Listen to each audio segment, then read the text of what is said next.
إن الحمد لله نحمده ونستعينه ونستغفره ونعوذ بالله من شرور أنفسنا ومن سيئات أعمالنا من يهده الله فلا مضل له ومن يضلل فلا هادي له وأشهد أن لا إله إلا الله وحده لا شريك له وأشهد أن محمدا عبده ورسوله أما بعد.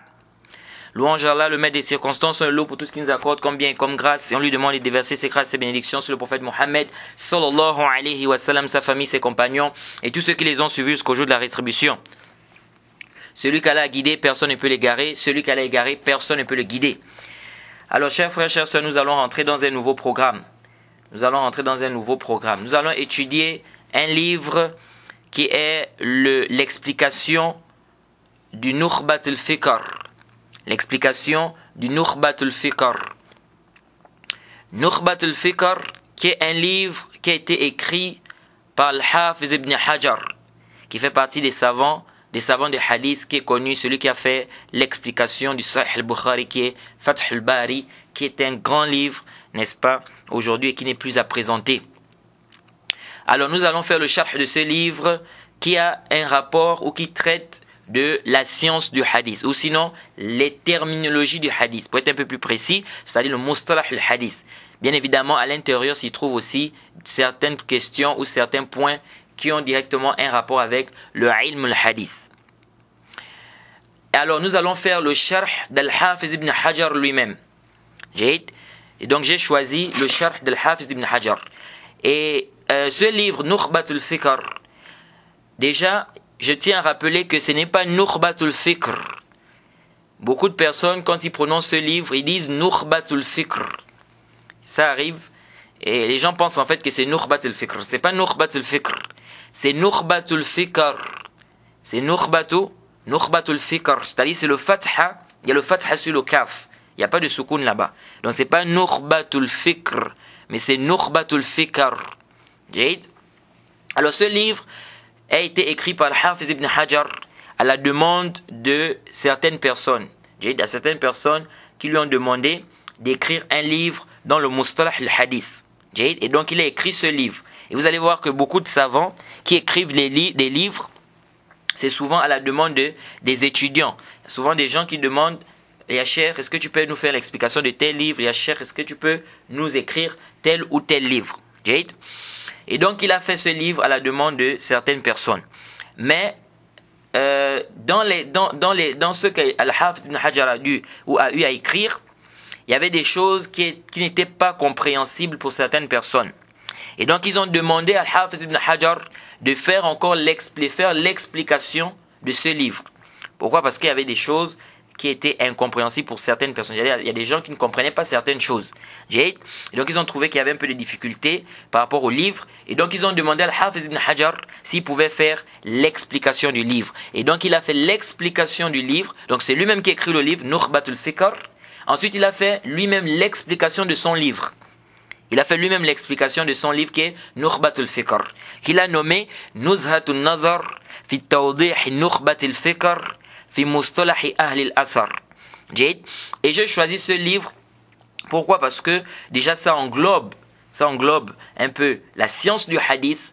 Celui qui a fait l'explication de ce livre du début à la fin, il aura quoi? Par la grâce d'Allah, il aura déjà des bases dans la science du hadith. Et j'ai aussi choisi, parmi les raisons pour lesquelles j'ai choisi ce livre, n'est-ce pas, c'est parce que aussi, déjà il y a moins d'explications. J'ai remarqué qu'il y a moins d'explications en français du ilm al-hadith, du mustalah al-hadith.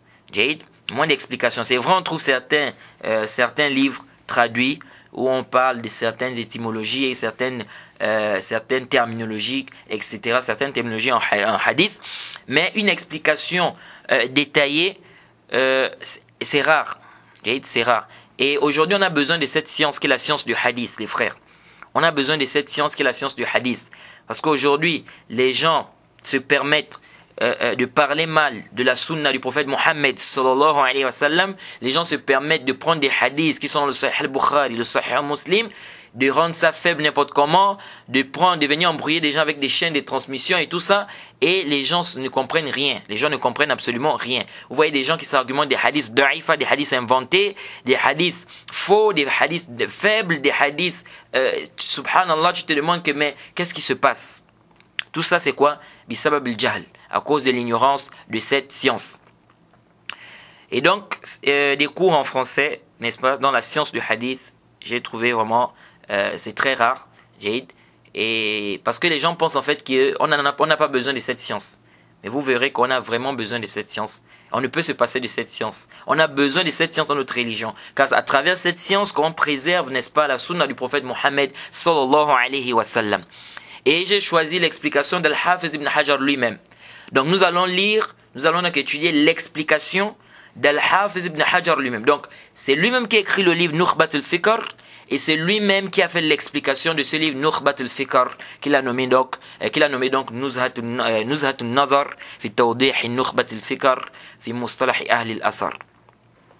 Et l'explication, pourquoi j'ai choisi aussi l'explication d'Al-Hafiz ibn Hajar lui-même? Parce que celui qui a écrit le livre connaît mieux ce qu'il a écrit. Il connaît mieux ce qu'il a écrit, donc il est mieux placé pour expliquer ce qu'il a écrit. Ça ne veut pas dire que on ne peut pas prendre un autre charh, ou bien ça ne veut pas dire que quelqu'un d'autre ne peut pas expliquer, non. Mais celui qui a écrit le livre est mieux placé, n'est-ce pas, pour écrire, n'est-ce pas, pour expliquer ce qu'il a voulu dire. Et le qu'on soit là en train de dire qu'est-ce que Al-Hafiz ibn Hajar a voulu dire ici, qu'est-ce qu'il a voulu dire ici, lui-même, il s'est chargé de faire l'explication de son livre. Et comme disait cet écrivain-là, arabe, il disait quoi? Anamu mil ujufuni an shawaridiha wa yasharu al-khalq jarraha wa yakhtasimu. Il dit quoi? Anamu mil ujufuni an shawaridiha wa yasharu al-khalq jarraha wa yakhtasimu. C'est-à-dire quoi? Il dit, il va écrire un bait et il va aller dormir. Les gens vont rester à veiller en train de discuter. Qu'est-ce qu'il a voulu dire par ce bait? Qu'est-ce qu'il a voulu dire? Non, il a voulu dire ça. Non, c'est pas ce qu'il a voulu dire. Il a voulu dire ceci. Non, c'est pas ça. Il a voulu dire ceci. Pourquoi? Parce que lui-même, il n'a pas expliqué cela. C'est pourquoi il disait Anamu mil ujufuni an shawaridiha wa yasharu khalq jarraha wa yakhtasimu. Donc celui qui a écrit, n'est-ce pas, le vers est mieux placé pour expliquer son vers. C'est pourquoi Al-Hafiz ibn Hajar lui-même il va le dire d'ailleurs dans ce livre que nous allons étudier, que celui qui a écrit le bait, celui qui a écrit le vers, il est mieux placé pour expliquer ce qu'il a écrit. Et comme j'ai dit, ça ne veut pas dire qu'il n'y a pas d'autres explications, ou bien qu'on ne peut pas expliquer, n'est-ce pas, le livre, ou bien on ne peut pas prendre l'explication d'autres personnes. Non, c'est pas ce que ça veut dire. Il y a des savants qui ont fait l'explication du Nuzha, comme le Cheikh Ibn Uthaymin, qui a fait un bon sharh aussi de ce livre-là, qui est le Nuzhat al-Nazar. Il a fait un très bon sharh, et d'ailleurs j'ai beaucoup profité de ce sharh. Alors donc on a demandé à Al-Hafiz ibn Hajar de faire l'explication de ce livre qui est Nukhbat al-Fikr, et donc il a fait lui-même le sharh de ce livre. Et donc c'est ce sharh que nous allons étudier ensemble, et on espère qu'on va terminer ce livre. Et la science du hadith, il est très important pour nous de comprendre certains points, les frères. La science du hadith est très importante pour l'étudiant. La science du hadith est très importante, surtout à notre époque.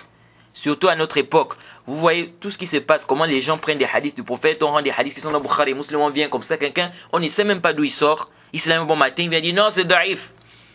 C'est da'if. Toi, tu as appris la science du hadith où? À quel moment? Et parce que si tu ne connais pas cette science-là, comment tu vas défendre la sunna du prophète Mohammed sallallahu alayhi wa sallam?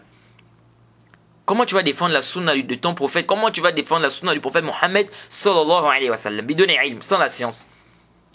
De plus, vous voyez beaucoup de gens, à cause de l'ignorance de cette science, ils s'argumentent des hadiths mawdu'a, mukhtari'a, masnu'a, des hadiths inventés, faux. Rechercher la connaissance même jusqu'en Chine. Batil, hadith batil, c'est un faux hadith. Les jama'at al-tabligh, tu les vois toujours avec ce hadith là. Rechercher la connaissance même jusqu'en Chine. Subhanallah. Sumu tasihhu, jeûnez, vous serez en bonne santé. Da'if, la yasih, la yathbut ani nabi sallallahu alayhi wa sallam. C'est même plus que da'if ça. Est-ce que vous voyez, les gens s'argumentent des hadiths faibles. La chose halal la plus détestable auprès d'avoir le divorce. Da'if. C'est pas authentique. Le mois du Ramadan est accroché entre les cieux et la terre. Voilà le Ramadan qui arrive, on va écouter plein de hadiths da'if là. Le mois du Ramadan de la personne est accroché entre les cieux et la terre, ça ne monte pas parce qu'il n'a pas donné zakat au fitr. Da'if. Le début du Ramadan, c'est un pardon, son milieu est une miséricorde, l'affranchissement de l'enfer. Da'if. Le paradis se trouve sous les pieds des mers. Da'if.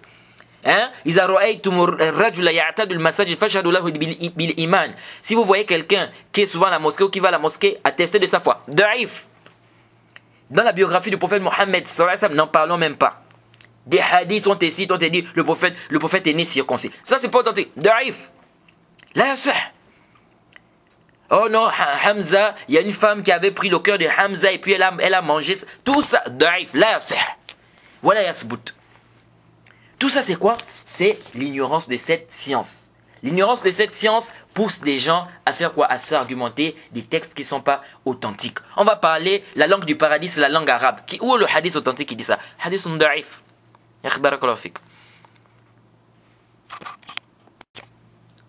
Tout ça pourquoi? Parce que les gens n'ont pas connaissance de cette science.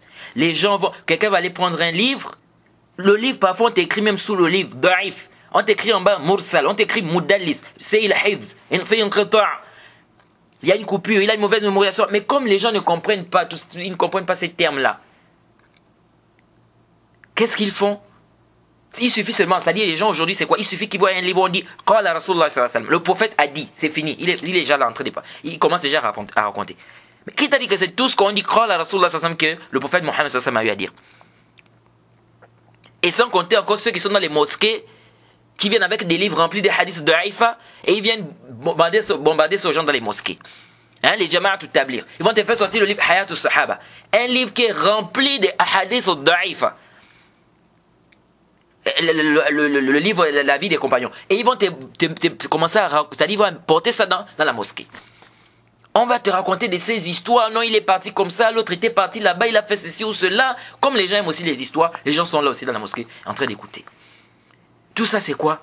Manque de quoi? De connaissances.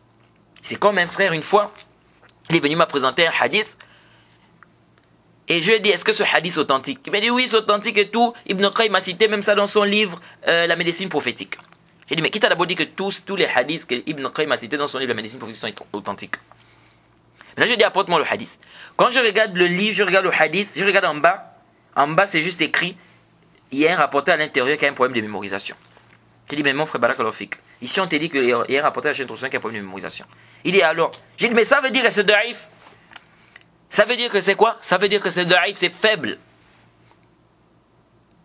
Ah bon? Ah bon? Est-ce que vous voyez? Il me dit, ah bon, mais oui. Tout ça c'est quoi? C'est parce que les gens ne connaissent pas cette science. Les gens n'apprennent pas cette science. Et donc, ça amène des gens à faire quoi? À tomber dans des erreurs. Et quant à ceux qui disent, non, on n'a plus besoin d'apprendre ça, le ilm al-hadith, parce qu'aujourd'hui, on a déjà les kutubla, sahih fulan, sahih Sheikh al-Albani, wa sahih Ahmed Shakir, wa sahih ibn Imam Ahmed, sahih al-Bukhari, donc on n'a plus besoin de, hada qawlun batil, batilun bil marra. Batilun bil marra. Pourquoi les savants expliquent les livres de Mustalah? Si on n'a pas besoin de connaître cette science. Les savants expliquent ça pourquoi? Donc il n'y a pas de faïda et puis les savants expliquent ça. Et quels sont les critères, toi? Parfois les savants divergent. Les savants peuvent diverger sur une mas'ala. Un savant dit que le hadith est da'if. Un autre savant dit non, le hadith n'est pas da'if, le hadith est sahih. Toi, quels sont les critères? Tu te bases sur quoi pour prendre l'avis de tel savant et pas prendre l'avis de l'autre? Tu te bases sur quoi pour prendre l'avis, n'est-ce pas, du savant qui a dit que c'est sahih? Ou tu te bases sur quoi pour prendre l'avis du savant qui a dit que c'est da'if? C'est quoi le darbit? Quand tu fouilles, parfois tu vois c'est la passion. Le même savant, il va te dire non, je prends le hadith, tel savant authentifié. Mais le même savant là dans une autre masse, là il va rendre le hadith da'if, là il va pas prendre. Mais pourquoi tu n'as pas pris? Non, là je prends pas, je prends là. Donc ça devient quoi? C'est comme si c'est une passion en fait. Là où le cœur penche, c'est là-bas où tu prends. C'est-à-dire là où tu sens que bon, ça concorde avec mon avis, tu prends. Donc si cet avis-là, c'est-à-dire que l'avis qui dit que le hadith est da'if, ça concorde avec ton avis, tu vas chez le savant qui a dit que c'est da'if. Si l'avis qui dit que le hadith est da'if, tu vas... Donc les gens parfois ils n'ont pas de dawabit. Et ça c'est comme un frère m'avait dit une fois, il dit tant que les savants ne sont pas unanimes que le hadith est da'if, donc on doit prendre les savants qui ont authentifié le hadith. Et qui t'a précédé dans ça? qu'à chaque fois que les savants divergent sur un hadith, on doit prendre l'avis des savants qui ont authentifié le hadith? Qui t'a possédé dans ça? Est-ce que vous voyez? Donc les gens parfois c'est quoi? C'est la passion. Ici, tu vas dire non, on n'a plus besoin. On n'a plus besoin. Ok, les savants divergent sur un hadith. C'est da'if ou bien c'est pas da'if? Toi maintenant tu vas prendre un avis. Tu vas prendre quoi? Nécessairement tu vas suivre un savant, tu vas prendre un avis. Ok, Jade. Tu vois cette personne-là qui te dit on n'a plus besoin aujourd'hui d'étudier le da'if, sahih, on n'a plus besoin de tout ça. Tu vois cette même personne qui va prendre l'avis d'un savant et quand toi tu vas venir dire que le hadith est da'if, il sera le premier à vouloir débattre avec toi. Et quand tu vas lui demander que c'est quoi le hadith même da'if, il sera incapable de te faire un tafsil. Il sera incapable de te faire un tafsil. C'est comme une fois j'ai discuté avec quelqu'un. Oh non, le hadith est muttarib, le hadith il est muttarib et tout. J'ai dit, ok, barakallahu fik ya akhi. Tu sais pourquoi les savants qui ont dit que le hadith est muttarib, tu sais pourquoi ils ont dit que c'est muttarib? Et tu sais pourquoi les savants qui ont authentifié ce hadith-là, ils ont dit que ce n'est pas muttarib? Tu sais pourquoi? Incapable de me répondre. Est-ce que vous voyez? Donne-moi la définition d'un hadith muttarib, incapable de me répondre. Est-ce que vous voyez un peu? Donc ce qui fait quoi? Ce qui fait que aujourd'hui, ça devient quoi? C'est le balbala. Hein? C'est le désordre. Les gens veulent, c'est-à-dire que ça devient quoi? On suit poursuivre. On est là-bas, yallah. On est là-bas, yallah. Il n'y a pas de mal. Quelqu'un peut faire le taqlid. Quelqu'un peut suivre un savant. Le Hafiz ibn Hajar, il est dit clairement dans le Nukat. Que la personne qui n'a pas des bases, etc., dans l'ilm, le hadith et tout, il fait le taqlid. Il n'y a pas de mal. Mais de là maintenant venir débattre, tu fais le taqlid, c'est ce que j'appelle le ilm. Tu viens maintenant débattre, tu viens engager un débat d'1 heure de temps, alors que tu n'as même pas les rudiments, tu n'as même pas les bases dans le ilm, le hadith. C'est dangereux. Aujourd'hui, beaucoup de divergences reposent parfois sur l'authenticité d'un hadith. C'est-à-dire, si le hadith est authentique, c'est un hukm. Si le hadith n'est pas authentique, c'est un autre hukm. Aujourd'hui, lorsque les savants débattent, est-ce qu'on doit descendre au sujoud avec les genoux ou bien avec les mains? Quand tu regardes le khilaf revient sur quoi? Sur des hadiths. Ces hadiths-là sont authentiques ou c'est pas authentique? C'est un débat. Est-ce qu'on doit se relever du ruku, du sujoud en pliant les poings? C'est un hadith. Donc le khilaf repose sur le hadith. Et plein de masaïl comme ça, vous trouvez que la différence repose sur le hadith, sur un hadith. Si c'est authentique, ça donne telle sentence. Si c'est pas authentique, ça donne une autre sentence. On fait comment? Les gens n'ont pas de droits, les gens sont embrouillés. Ils ne savent pas. Quelqu'un va prendre un livre, le livre, comme je vois souvent, j'ai vu des gens, ils te font des publications. C'est-à-dire, publie le livre, mais en bas, juste en bas, on dit bien en bas que le hadith est da'if. Et pourtant, c'est écrit en bas, hein, da'if. Mais il publie quand même. Tu dis, mais tu ne vois pas comment c'est écrit en bas da'if, sans dire que c'est faible. Ah oui, c'est... Mais c'est les choses. Tout ça, c'est quoi? C'est parce que les gens n'ont pas des principes. Les gens n'ont pas des principes. Notre religion, c'est quoi? C'est le isnad. Hein? Abdullah Mubarak disait al-isnad min ad-din. Walaoula al-isnad, laqala man sha'a ma sha'a. Il dit la chaîne de transmission fait partie de notre religion, et ça fait partie de la religion. S'il n'y avait pas ça, chacun devait dire ce qu'il veut. Tout le monde peut venir dire le prophète a dit. Le prophète a dit, tel a dit. Il faut quoi? Il faut le tathabout. Il faut le dalil. C'est pourquoi il faut quoi? Il faut étudier cette science. On ne te demande pas, c'est-à-dire si tu peux devenir muhaddith, alhamdulillah. Mais ce qu'on te demande, c'est de connaître au moins les bases, l'essentiel. Ce qui va te permettre d'adorer ton Seigneur avec clairvoyance et pourquoi pas de défendre la sunna du prophète Mohammed sallallahu alayhi wa sallam contre ces gens qui viennent aujourd'hui, n'est-ce pas, rejeter, rendre faible les hadiths du prophète Mohammed sallallahu alayhi wa sallam, pourtant qu'aucun savant, n'est-ce pas, n'a rendu faible. Et on a besoin de la science du hadith, c'est-à-dire on a besoin de la science du hadith dans notre religion, presque dans toutes les disciplines. Partout on a besoin de la science du hadith. On a besoin de la science du hadith dans le tafsir. On a besoin de la science du hadith dans le tafsir. Et le ramadan s'approche là. Vous allez voir des gens qui vont faire des tafsirs avec des hadiths, subhanallah. Parfois tu t'assois, tu dis mais subhanallah, qu'est-ce qui se passe? Dans le tawhid, on a besoin des hadiths.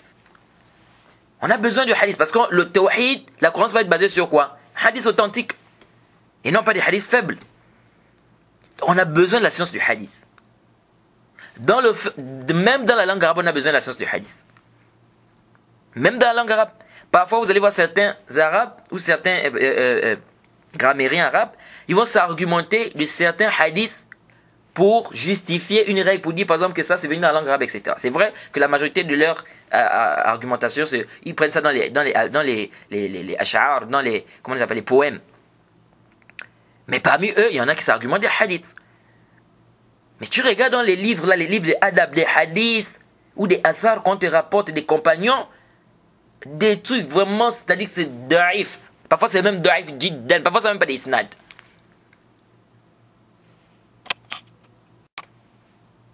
Hein, le hadith là, Addamani Rabbi wa ahsana ta'dibi. Hein, mon Seigneur m'a éduqué, il a parfait mon éducation.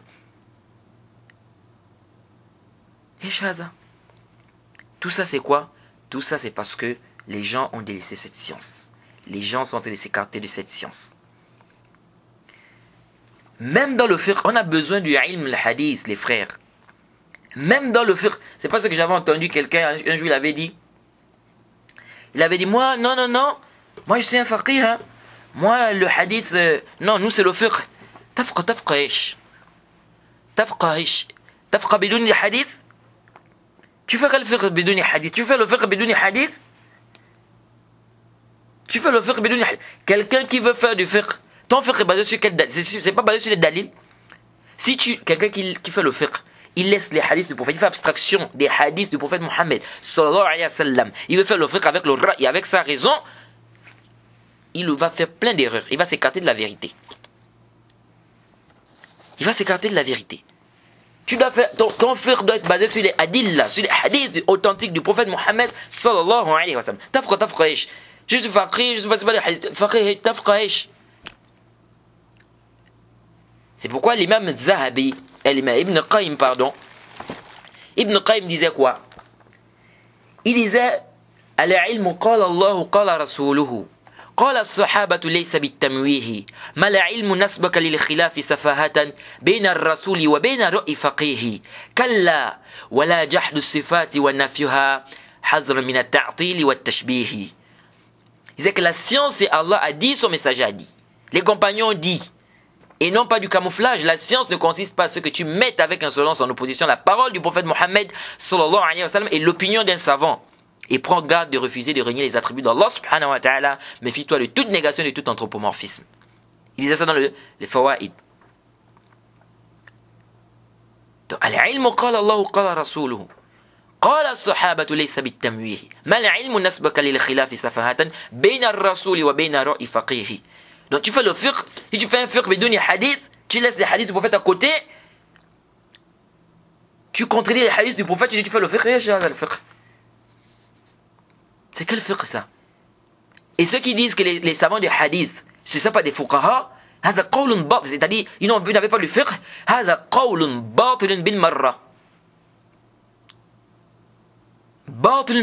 Allah subhanahu wa ta'ala a donné le fahm à ces savants-là, ces savants des hadiths. Il n'a qu'à voir. L'imam al-Bukhari, c'est un savant du hadith. L'imam Bukhari, c'est un faqih. Il n'y a qu'à lire seulement les titres de l'imam al-Bukhari dans son sahih. Jusqu'à les savants s'étonnent. L'imam al-Bukhari t'a fait des istimbatat. Subhanallah, tu regardes le hadith, tu dis, mais comment il a fait sortir ça du hadith? Tu t'étonnes. L'imam al-Bayhaqi, il ne fait pas partie des savants du hadith. L'imam al-Nasai, l'imam Abi Daoud, ça c'est pas des fuqaha. L'imam al-Shafi'i, faisait partie des savants du hadith. L'imam Malik faisait partie des savants du hadith. C'est pas des fuqaha. L'imam Tirmidhi faisait partie des savants du hadith. Parmi les fuqaha. L'imam Tahawi, tous ces savants-là. Où est-ce que tu mets tous ces savants-là? Ijad al-Kalam. Qui a fait le sharh du Sahih al-Bukhari? C'est pas Al-Hafiz ibn Hajar, muhaddith. Donc venir dire comme ça que les savants du hadith n'étaient pas des fuqaha, kalam batil, bila shak. Tu fais abstraction des hadiths du prophète Mohammed sallallahu alayhi wa sallam, tu te reposes sur le ra'i, sur la raison. Mais tu t'éloignes de la vérité. Tu t'éloignes de la vérité. Maintenant, l'explication que nous allons faire du Nuzha, c'est ici, c'est juste pour vous donner des bases. C'est juste pour vous donner quoi? Des bases qui vont te permettre de comprendre certains points dans la science du hadith et de voir si les savants, par exemple, divergent sur un hadith. Ces savants ont dit que c'est daïf, d'autres ont dit que c'est sahih. Pourquoi ceux-là ont dit que c'est authentique? Pourquoi ceux-là ont dit que c'est sahih et c'est daïf? Bon, la divergence se situe à quel niveau? Ça se situe à ce niveau. Bon, on a appris dans la science du hadith tel qa'ida. Et ici, là, quand on regarde ici, donc, l'avis, les savants qui ont dit que c'est daïf, leur avis est plus proche. Donc, c'est juste quoi? C'est pour t'aider. Jade, c'est pas parce que tu vas faire, c'est pas parce qu'on va finir ce livre-là, tu vas sortir de là, maintenant, tu penses que tu deviens muhaddith. Parce qu'il y en a aussi qui se croient maintenant, on ne sait pas. Tu vas maintenant commencer à penser que tu peux contredire les savants n'importe comment, tu peux venir comme ça, tu viens de haïfer les hadiths. La science du hadith, ça demande des années d'études. Cheikh Al-Albani, rahimahullah, qu'Allah lui donne le paradis pour tout ce qu'il a fait pour cette communauté. Pour tout ce qu'il a fait pour cette communauté. Cheikh Al-Albani, il a fait un demi-siècle dans cette science. Un demi-siècle dans cette science, le hadith. Donc toi, tu te lèves un bon matin parce que tu as fait un petit livre. Tu penses déjà que tu commences à prendre les hadiths. Non, c'est daïf, non, c'est sahih. Là,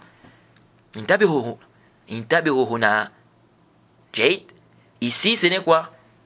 C'est juste des bases, n'est-ce pas, que des règles, des principes qu'on va apprendre. Qui vont t'aider, qui vont te donner un peu de bassure dans ton din. Mais ce n'est pas quoi? Ça ne veut pas dire que quand tu auras fini ça, tu connais déjà la science du hadith, tu maîtrises déjà tout là. Chacun doit se mettre à notre niveau. Nous sommes des étudiants, nous sommes des toulabs. Nous ne sommes pas des savants. Donc on ne doit pas commencer à faire quoi? À rentrer, c'est-à-dire que à faire des choses qui nous dépassent. On doit se limiter à notre niveau. Donc ici, le but, c'est juste d'avoir un peu de base, n'est-ce pas? Des qa'id, des points par rapport à certains principes. De ilm le hadith, de comprendre c'est quoi un hadith sahih, c'est quoi un hadith da'if, c'est quoi un hadith hasan. Et on va aussi parler de quelques règles en rapport avec le jarh wa ta'adil. Parce que le Hafiz ibn Hajar va en parler, il va venir avec c'est quoi le jarh, c'est quoi le ta'adil. Qu'est-ce qu'on fait lorsqu'on a un jarh et on a un ta'adil? Qu'est-ce qu'on fait si on n'a pas de jarh, si on n'a pas de ta'adil? Et on va aussi voir le mazhab de certains savants. Pourquoi on a dit que tel savant c'est un mutasahil, il est laxiste? Pourquoi on a dit que l'autre il n'est pas laxiste? Et de là vous allez voir, vous allez être éclairé, vous allez être éclairé sur plusieurs choses par la grâce d'Allah. Donc ici, le sharh que nous allons faire, c'est juste comme je viens de vous dire, c'est pour vous donner quoi? Des bases qui vont vous permettre. Maintenant avec le temps, tu avances au fur et à mesure. Tu avances au fur et à mesure. Tu apprends, tu prends tel livre, tu fais le sharh de ce livre, tu prends le sharh de l'autre livre, un autre livre, ainsi de suite, jusqu'à ce qu'Allah subhanahu wa ta'ala va te faciliter. Il faut quoi? Il faut qu'on se mette à notre niveau. Nous quand on dit hadithun da'if, c'est pas nous qui avons rendu ça faible. Quand on dit ce hadith c'est faible, c'est pas nous qui avons rendu ça faible. Ce sont des savants du hadith qui ont rendu ça faible. Ce sont des savants du hadith qui ont rendu ça faible. Donc, ici, le but ici c'est quoi? C'est d'avoir des principes, des règles qui vont te permettre de comprendre certaines choses. Et non de sortir de là, tu vas faire ce livre du début à la fin pour dire que quoi? Pour dire que non, j'ai fait un livre sur le hadith de Hafiz ibn Hajar, donc je peux maintenant dire que je peux prendre des chaînes de transmission, dire que je vais faire un tashih ou bien un tad'if. Là. Alors, avant de commencer, avant de rentrer dans le sharh, dans l'explication du livre, il y a d'abord des points qu'il faut comprendre, qu'il faut connaître ici, et que j'aimerais bien rappeler. Premièrement, le hadith. C'est quoi le hadith? Quand on dit al-hadith, c'est quoi le hadith? Alors le hadith, les savants disent dans la langue arabe, c'est amrun jadid. C'est aussi le khabar. On peut aussi appeler ça le khabar, l'information. C'est une chose nouvelle, c'est l'information. Mais ce qu'on veut ici, c'est dans notre istilah. Dans l'istilah, Dans l'istilah, al-hadith, dans la terminologie des savants, le hadith, c'est ma'udif ila nabi sallallahu alayhi wa sallam min qawl al-fi'l ou taqrir. Jaïd. Le hadith, bon, on ajoute sifat khulqiyya wa khalqiyya. C'est ce qu'on attribue au prophète Mohammed sallallahu alayhi wa sallam comme parole, acte, approbation, description physique ou morale. Ça, on appelle ça quoi? Al-hadith. On appelle ça quoi? Al-hadith. Jaïd. Alors, ici, il y a une divergence des savants. Est-ce qu'on peut appeler le athar hadith? C'est-à-dire, est-ce que le hadith, c'est seulement pour la parole du prophète, l'acte du prophète, les approbations du prophète, la description physique morale? Ou bien on peut aussi utiliser le mot hadith, par exemple, pour la parole d'un compagnon, la parole d'un tabi'i. Donc si un compagnon nous rapporte un hadith, ou bien sûr un compagnon donne une parole. Un compagnon donne une parole. C'est sa parole à lui. C'est pas la parole du prophète, c'est la parole du compagnon. Est-ce que cette parole du compagnon, on peut appeler ça hadith? Un tabi'i, est-ce qu'on peut appeler ce qu'il dit là, si un tabi'i donne une parole, est-ce qu'on peut appeler ça hadith? Alors ici, il y a une divergence des savants. Certains savants du hadith, certains savants disent que le hadith, on n'utilise ça que pour ce qui est rapporté du prophète Mohammed sallallahu alayhi wa sallam. Ce qui est rapporté du compagnon, c'est-à-dire ce que le compagnon rapporte, c'est-à-dire c'est sa parole, ou son acte, etc. Il dit ça là, on ne dit pas que c'est un hadith. Ça là, on appelle ça athar. On appelle ça quoi? Athar, et non hadith. Le hadith, c'est la parole du prophète Mohammed. C'est-à-dire ce qui est rapporté du prophète comme parole, approbation, acte, comme ce qu'on a déjà, c'est-à-dire comme on a expliqué. Jaïd. Et ces savants sont appuyés sur quoi? Ils sont appuyés sur un hadith qui est venu dans le Sahih, le hadith d'Abu Huraira, radiyallahu anhu. Il a dit, Ya Rasulallah, ma as'adu nas bi shafa'atika yawm al-qiyamah. Qala Nabi sallallahu alayhi wa sallam, le prophète a dit, laqad zanantu ya Aba Huraira, an la yas'aluni an hadha al-hadith ahadun awla mink, lima ra'aytu min hirsika ala al-hadith. Il a dit, ô messager d'Allah, quelles sont les personnes les plus en droit de mériter ton intercession ou bien de bénéficier de ton intercession Yawm al-Qiyamah? Au fait, il a dit, oh Abu Huraira, il savait que personne ne devait me poser la question sur ce hadith-là, si ce n'est toi.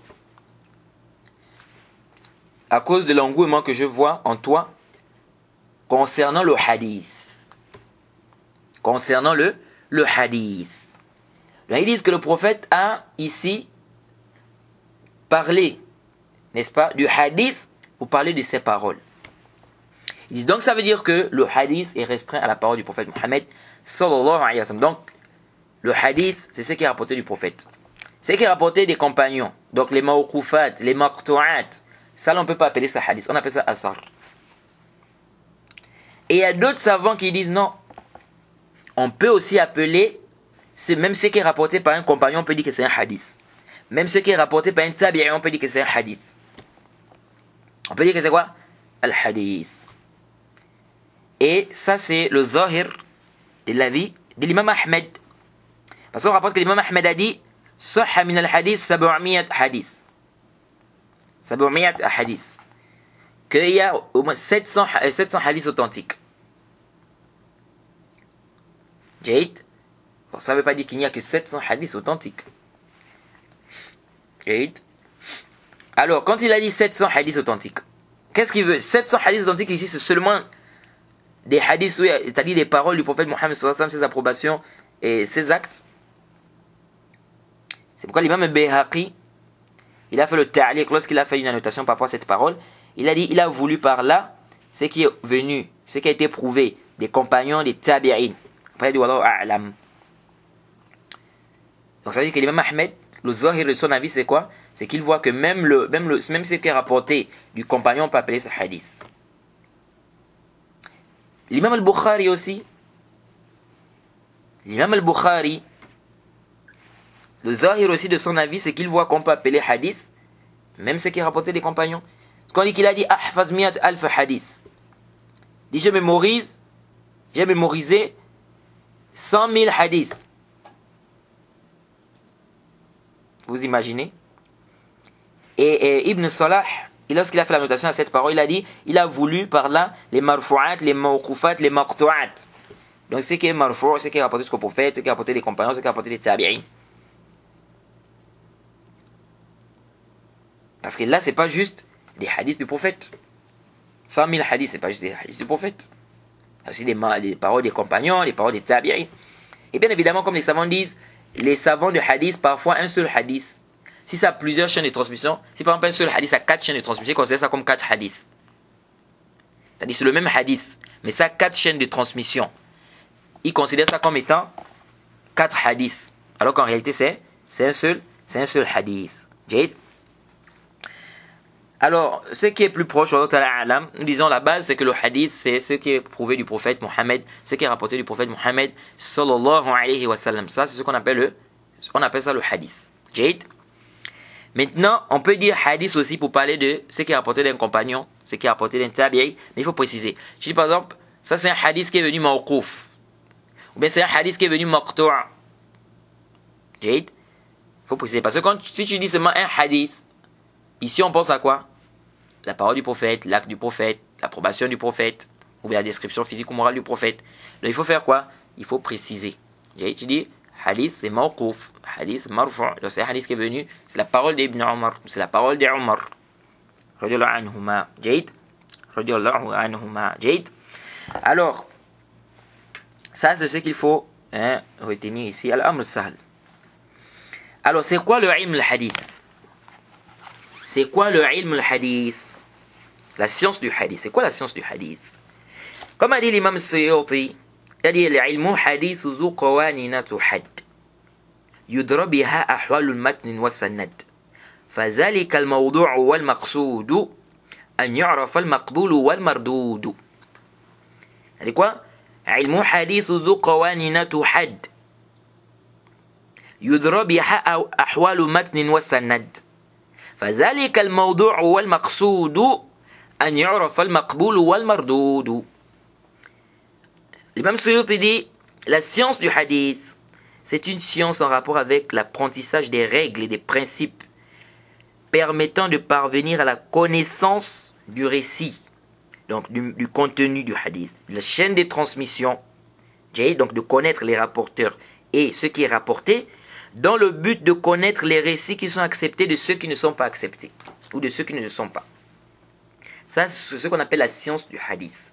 C'est une science en rapport avec l'apprentissage des règles, c'est une science qui étudie ou qui parle des règles et des principes. C'est une science qui parle des règles et des principes nous permettant de parvenir à la connaissance du matn, donc le contenu du hadith, le récit, et de la chaîne de transmission, jade, donc la connaissance des rapporteurs et de ce qui est rapporté, afin de connaître ce qui est accepté de ce qui ne l'est pas. C'est ça la science du hadith. Le ilm, le hadith, c'est ça. Donc dans l'ilm, le hadith, tu apprends des règles, des principes, des qawaid qui nous permettent d'étudier quoi? Le isnad, la chaîne de transmission, qui nous permet d'étudier le contenu du hadith, donc le matn, la parole du prophète, la parole qu'on attribue au prophète ou au compagnon, au tabi ou bien à un des imams. Jade. Pourquoi on étudie ces paroles-là? Pourquoi on étudie ça? Afin de savoir ce qui est accepté et ce qui n'est pas accepté. Donc, tu as des qawaid, des règles. Ces qawaid et des règles vont te permettre de faire quoi? D'étudier les chaînes de transmission, d'étudier les contenus, les récits, donc les contenus, les paroles qui sont rapportées. Pourquoi tu étudies ça? Le but, c'est de savoir ce qui est accepté et ce qui n'est pas accepté. C'est ça le ilm al-hadith. Maintenant, est-ce que le ilm al-hadith, c'est le ilm al-mustalah? La science du hadith, est-ce que c'est la science de la terminologie des hadiths?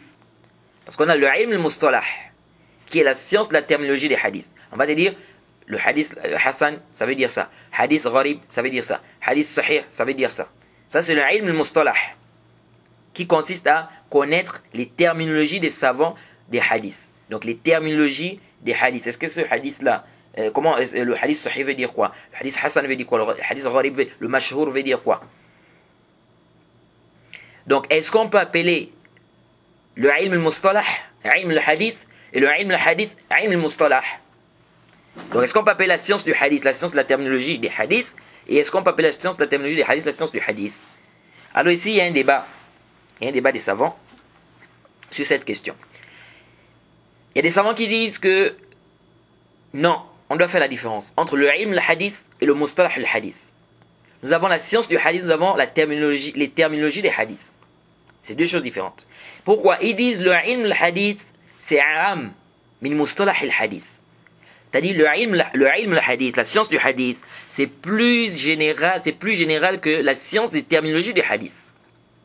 La science des terminologies des hadiths n'est qu'une branche de la science du hadith.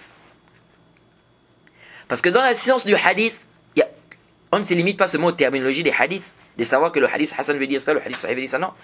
Il y a le ilm al-jahl wa ta'dil, il faut connaître le muttafiq wal muftariq, il faut connaître également comment on appelle les dates de naissance des rapporteurs, les dates de mort des rapporteurs, quand est-ce qu'il est rentré, lui les tabaqat des rapporteurs, il est dans quel tabaqa, quand est-ce que lui est rentré dans tel pays, lui il fait partie de quel pays. Donc il y a cette étude également. Turuq tahammul, l'acquisition, comment apprendre l'acquisition, n'est-ce pas? Le takhrij, l'acquisition du hadith, le turuq tahammul. Il y a aussi le takhrij. Comment faire le takhrij d'un hadith? Tout ça, ça rentre dans le ilm al-hadith. Tout ça, ça rentre dans quoi? Dans le ilm al-hadith. Donc ils disent que le ilm al-hadith est plus vaste. Quand on dit la science du hadith, c'est plus, ça englobe, c'est général. Ça englobe plusieurs disciplines, plusieurs sciences à l'intérieur. Donc le mustalah, donc la terminologie des hadiths, ce n'est qu'une branche du ilm al-hadith. Et il y a d'autres savants qui disent, il n'y a pas de mal quand on dise le ilm al-hadith, la science du hadith, ilm al-mustalah, ilm al-hadith, et ilm al-hadith, mustalah. C'est-à-dire, il n'y a pas de mal qu'on dise, qu'on appelle le mustalah al-hadith, ilm al-hadith, et qu'on appelle le ilm al-hadith, mustalah al-hadith, il n'y a pas de mal. Pourquoi? Ils disent parce qu'on a vu des livres,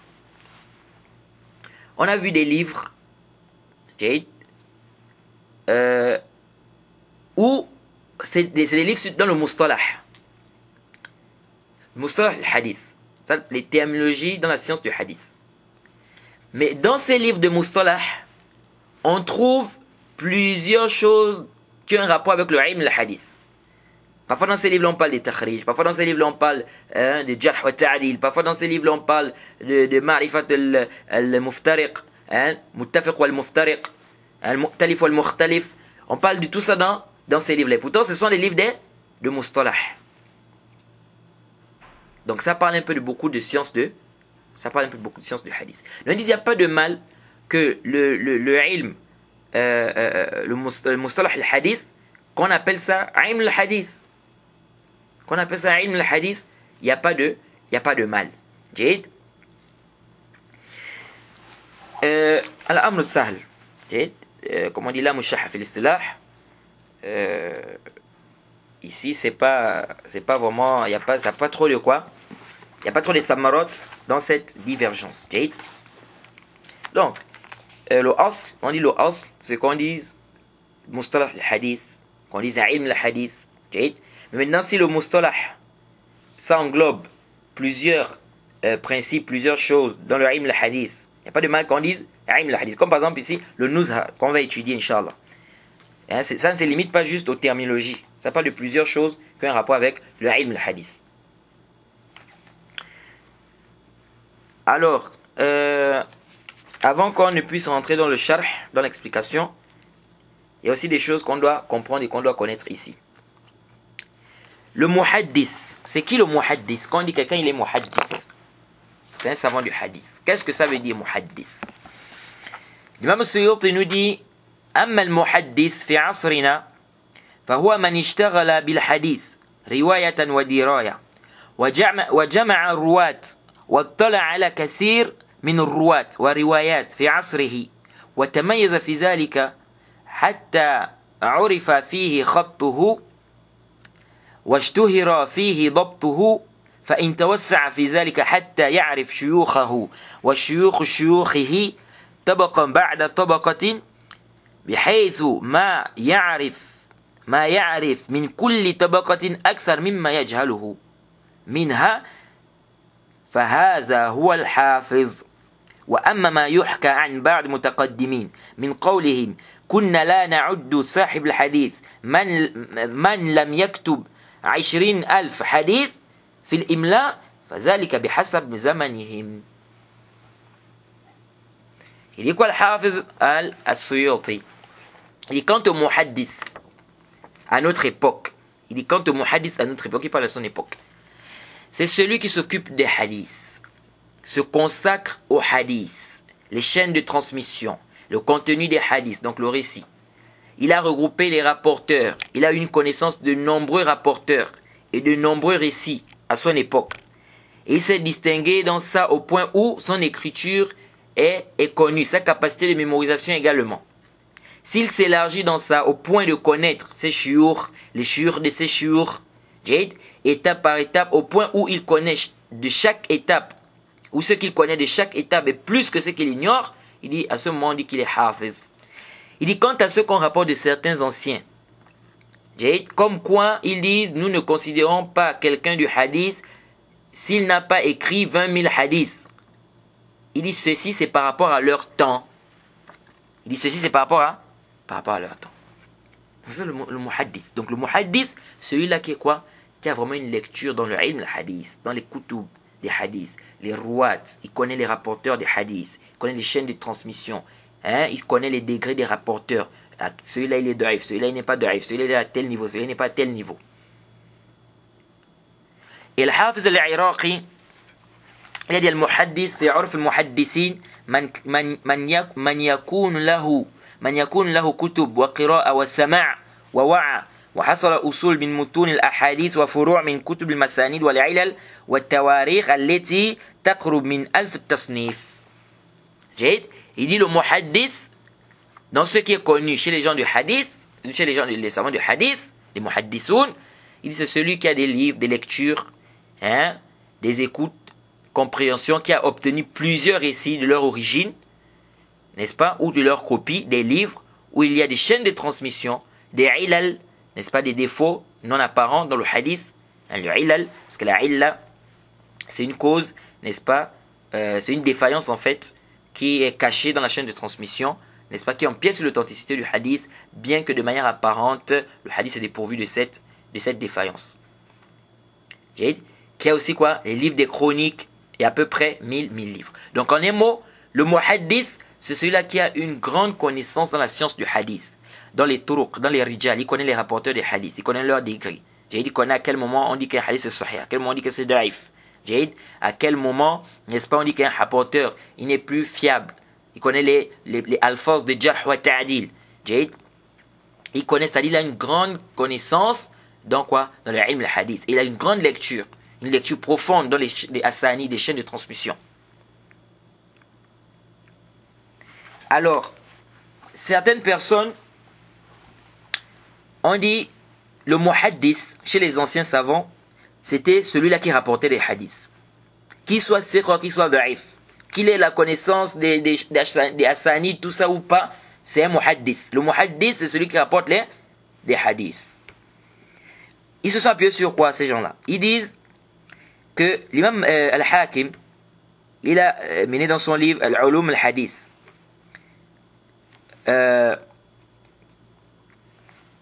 quand il a donné l'exemple des riwayat de l'akabir ani as-saghir, c'est-à-dire des grands qui rapportent des petits, on verra ça inchallah. Il a dit quoi? Il a dit min hadha an-naw' min al-ilm an yarwi 'alim al-hafiz mutaqaddim 'an muhaddith alladhi la ya'lam ghayra riwayat min kitab. Il dit fa yanbaghi an ya'lam talib fadl at-tabi' 'ala al-matbu'. Qu'il a dit quoi? Parmi les catégories de cette science, c'est le fait qu'un savant, un hafiz, n'est-ce pas, rapporte d'un muhaddith qui ne connaît pas, n'est-ce pas, la riwaya. C'est-à-dire qui ne connaît pas. C'est-à-dire on l'a appelé muhaddith bien qu'il ne connaît pas la riwaya. Donc ils disent quoi? Ça montre que le muhaddith, c'est celui qui rapporte des hadiths, qu'il ait une maîtrise, une connaissance des chaînes de transmission ou pas. Parmi les arguments aussi, ils disent que l'imam Zahabi a dit متى رأيت المحدث يفرح بأعوال هؤلاء فاعلم أنه عمي يعدها. Lorsqu'il a parlé de chaînes de transmission élevées, isnad ali, on verra ça inchallah. C'est-à-dire le fait que la chaîne de transmission soit courte, c'est-à-dire il y a peu de rapporteurs, c'est-à-dire par exemple si l'imam Bukhari rapporte par exemple jusqu'au prophète Mohammed sallallahu alayhi wa sallam, peut-être 3 personnes entre l'imam Bukhari et le prophète Mohammed sallallahu alayhi wa sallam. Donc on dit que cette chaîne de transmission elle est élevée, elle est ali. Donc l'imam Zahabi quand il parlait de ça il a dit quoi? Lorsque tu vas voir le muhaddith être content du petit nombre de rapporteurs qu'il y a dans la chaîne de transmission, sache que c'est un ami qui est en train de compter. Sache que c'est un ami. Pourquoi? Parce qu'en fait, il suffit pas, c'est-à-dire, il suffit pas ici que la chaîne de transmission y ait peu de rapporteurs. Non, il faut que ça soit authentique.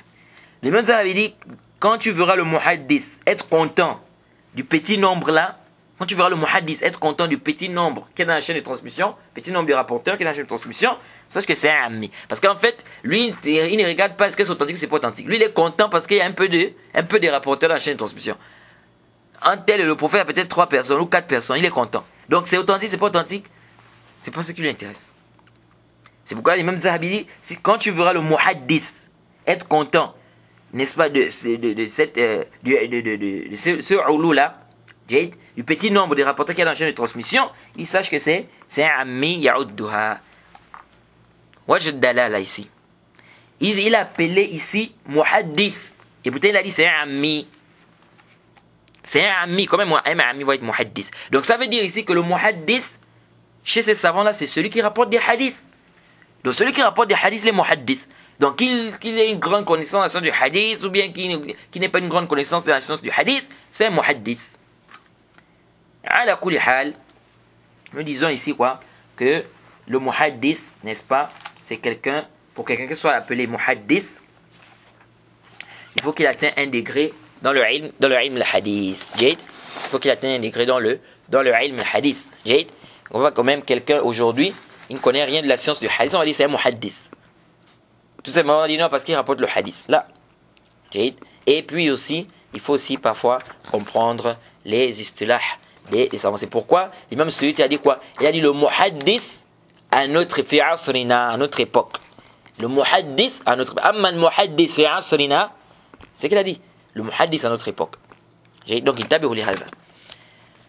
Donc, voilà un peu ce que je voulais expliquer avant qu'on ne puisse rentrer dans l'explication du livre. Et aussi, avant de clôturer cette séance, par rapport au hadith du prophète, où il a dit, parlant de l'engouement de Abu Huraira, concernant le hadith, le hadith dans lequel certains savants se sont appuyés pour dire que le hadith doit être restreint au prophète Mohammed, ce qui est rapporté du prophète Mohammed sallallahu alayhi wa sallam. Bien, ce hadith nous montre tout simplement quoi? Que ce qui est rapporté du prophète, on appelle ça hadith. Ça nous montre que ce qui est rapporté du prophète, on appelle ça hadith. Et ça, il n'y a pas de débat, il n'y a pas de problème dans ça. Il n'y a pas de débat dans ça. Ce qui est rapporté du prophète, on appelle ça hadith. Là, il n'y a pas de problème. Le problème n'est pas là-bas. Le problème, c'est est-ce qu'on peut aussi appeler ce qui est rapporté du compagnon, c'est-à-dire ce que le compagnon rapporte, ce n'est pas la parole du prophète, c'est la parole du compagnon. Est-ce que ça aussi on peut appeler ça hadith? C'est là le débat. Donc le débat n'est pas est-ce que on peut appeler hadith. C'est-à-dire est-ce que ce que le prophète, ce qui est rapporté du prophète, on appelle ça hadith? Le débat n'est pas là-bas. Donc le hadith nous prouve que ce que le prophète lui et ce qui est rapporté du prophète, on peut appeler ça hadith. Et ça n'a pas de débat. Le problème c'est est-ce que on peut appeler aussi la parole d'un compagnon ou d'un tabi'i, est-ce qu'on peut aussi appeler ça hadith? C'est là où se trouve le débat. Donc faut pas qu'on mélange les. Donc cet style là n'est pas très fort.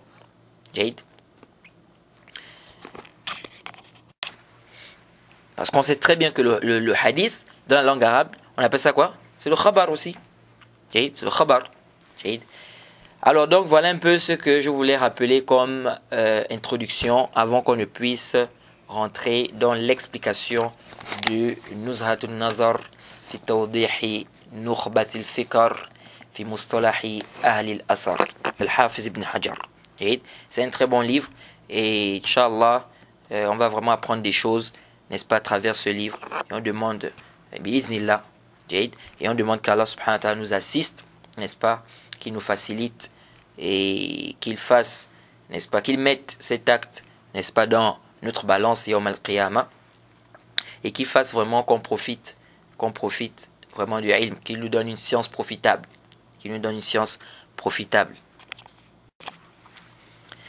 Donc on va s'arrêter ici et on demande qu'Allah nous facilite et qu'il nous maintienne sur la voie droite, qu'il nous maintienne sur le manhaj salafi, qu'il nous maintienne sur la voie, n'est-ce pas, de ses envoyés. Wa subhanaka Allahumma bihamdik wa ashhadu an la ilaha illa anta astaghfiruka wa atubu ilayk.